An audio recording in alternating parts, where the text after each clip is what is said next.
Hello and welcome to Horticulture at Sparsholt College. My name's Lucy, I'm one of the lecturers here at the college. We're really lucky that we teach level 1, 2 and 3 here, all the way up to national diplomas in garden design if you want to do some higher education. We also offer part-time courses affiliated with the RHS in practical and theory. So we're really lucky that we offer a really wide range of courses and we've got some fantastic facilities to go with them. So I'm going to take you on a tour and show you around. So if you come up this way, we're going through our hedge plot, which is where all of the students can practice identifying different hedge plants, as well as having the opportunity to prune and hedge trim them. Our grounds team are working on them at the moment because it's the summer holidays.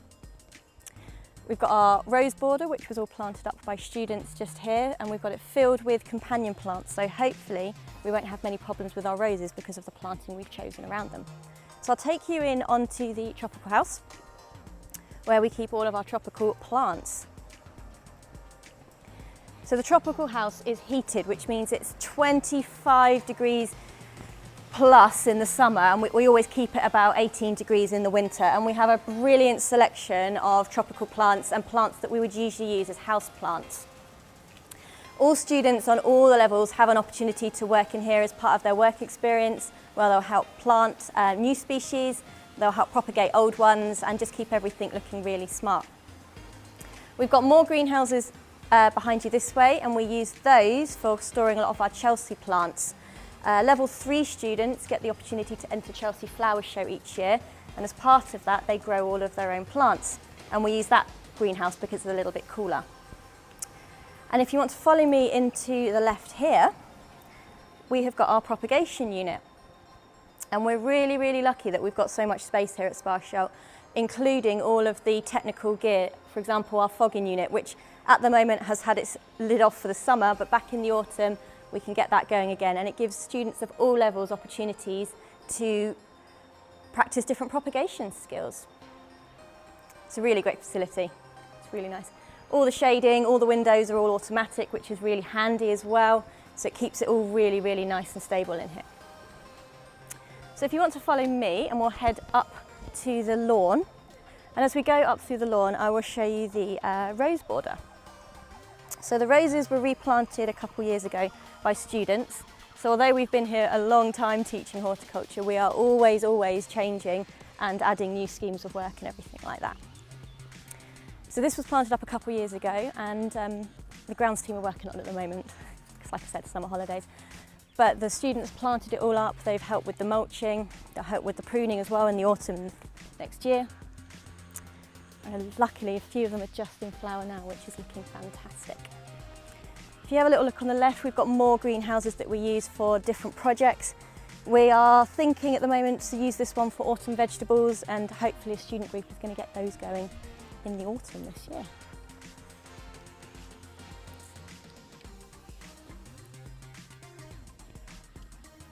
Coming up on the right hand side now as well is our demonstration shed.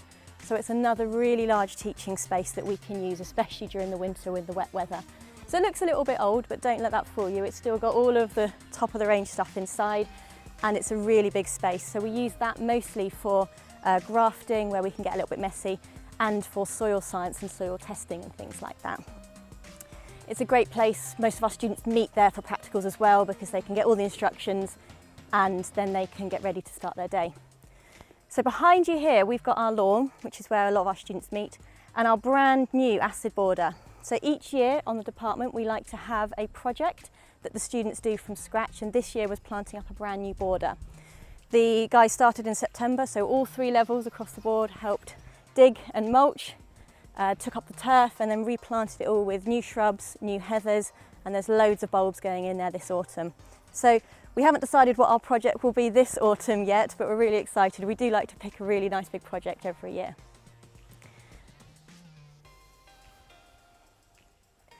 Currently as well, we are in the process of mapping and identifying every single plant and shrub across the site. As part of the tour, you may have seen the big border outside of the library full of loads and loads of our specimen trees. We've been working quite closely with the Arbour and Forestry Department, and we've identified everything now, we hope, fingers crossed. And we're in the process now of labelling them all up and mapping them out so that all students can, even without much help from us, can identify all the plants across the site. The same with the new borders that we plant. We identify everything, label everything and map it all out. So if we just head up this way now, we'll come into the not so pretty part but the very functional part of the department, where we grow a lot of our plants that we use for all the projects. The department is also responsible for the maintenance of all of the grounds across the whole college, and the students help with that. And we use these to grow stuff to replace things that may have died, as well as practicing growing skills if any of you choose to work on commercial nurseries. So we have our nursery bed on the left, where we keep all of our trees and shrubs and more hardy things. And then if you look behind you there, we've got our forebay, which is where we keep a lot of our tender stock. We do like to do hanging baskets and make the site look really pretty, so a lot of the students, maybe more the level 1 and 2 students, will help grow a lot of the plants for that.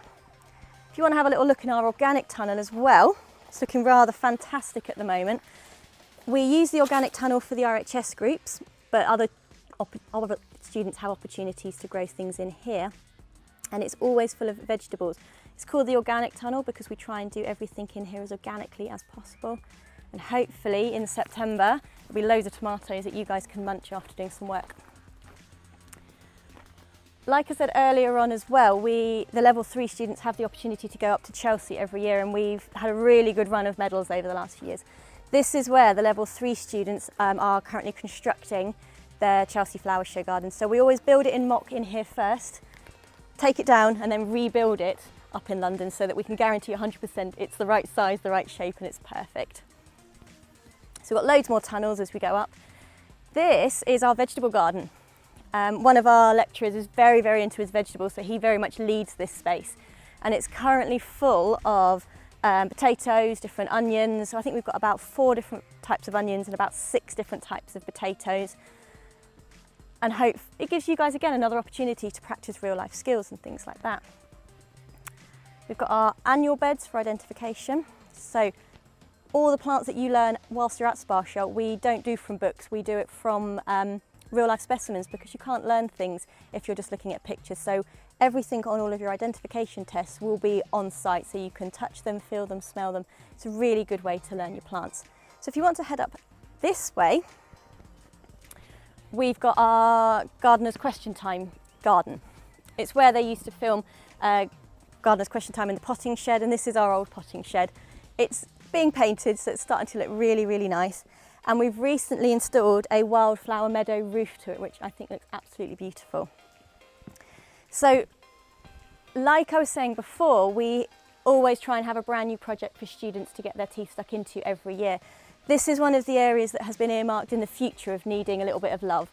It's hopefully going to be one of those things that we can all work together on and have a really big renovation. It's pretty, but it could certainly do with have a little bit more love. The pond as well is still got tons of wildlife, but we need to do a little bit of work on it. So we think in the next 2 years or so, this will be the area that you guys can really get stuck into. It's a really nice place as well if you want to, on your breaks, to come up here, have a little quiet sit. We often find students having a nice bit of a break from everybody else and the noise. So it's a really lovely little relaxing corner of the campus. If you follow me this way, we'll then go along to the Herbaceous Border, which is one of my favourites, where we have all of our really lovely examples of herbaceous plants. And again, it's one of the places that you guys will be maintaining and helping us keep look really, really fantastic. Last year it was mostly level 2 and 3 students, but that doesn't mean to say that's going to be the same this year. And they helped cut back things, divide things, weeding things. And every student across every level will help us with the lawn in terms of maintaining, feeding, aerating, doing all the edges around all the borders as well. So it's very much a team effort up here. We've got a lot of space and we need all you guys to help out. One of the last little places on our tour is our orchard, which is we're very proud of as a department because we have a national collection of apples here. So we have a huge variety of apple species, including some that have only recently been discovered via DNA testing. So it's really quite a cool thing to have. And we're really proud to say that every single student that comes through has helped prune the apples, has helped harvest the apples, and we always have an apple tasting little festival in the autumn as well, so you can try and taste all the different varieties. Again, it's just a really lovely place to come on a nice summer's day. Got loads of examples of different fruits. which the higher level students, usually more level 3, will help us prune because they need a little bit more technical skill. So it gives those guys a real challenge because they've got to learn all the different types of pruning for all the different types of fruit. The last thing to show you guys would be our construction area. So again, not the prettiest part of the campus, but very, very functional and extremely useful. So we've got 2 construction tunnels. One of them is used for more paving and the other one is used for block paving. And then we've got our wood yard in between. All of our courses, including level 1, students will have an opportunity to practice hard landscaping skills, building walls, laying patios, and certainly as you move up to level 2 and level 3, you'll start practicing your carpentry skills, building fences, and possibly even gazebos and things like that. So it's very much a working space. And in the summer, and we have loads and loads of students up here. So we are really proud that our students get a really broad variety of skills when they leave us, regardless of what level that they choose to study. So we're just heading now around to the back of the classrooms. So all of your theory lessons will take place in hopefully one of these classrooms on site, but occasionally we have to go into one of the other buildings in the main campus, but that's okay, you'll get told that on your timetable. Again, we're really lucky here that we've got 2 actually designated design studios. So level 1's not so much, but level 2's and level 3's, and of course our garden designers doing their higher diplomas, we have proper drawing boards, all the drawing equipment for you guys to practice with. So even the level 2's, we let you get involved and use all the proper gear to get really practicing those skills. So we've got about 8 classrooms in total here, and then some more temporary buildings over there which will be used if you're still studying your English and your maths courses. So I'm afraid, yes, you still have to be continuing on those if you haven't quite managed those yet. And if you notice now, we're back to the lawn where we started. So I really hope you've enjoyed seeing where we work and hopefully where you'll choose to study in the future, and look forward to seeing you all soon.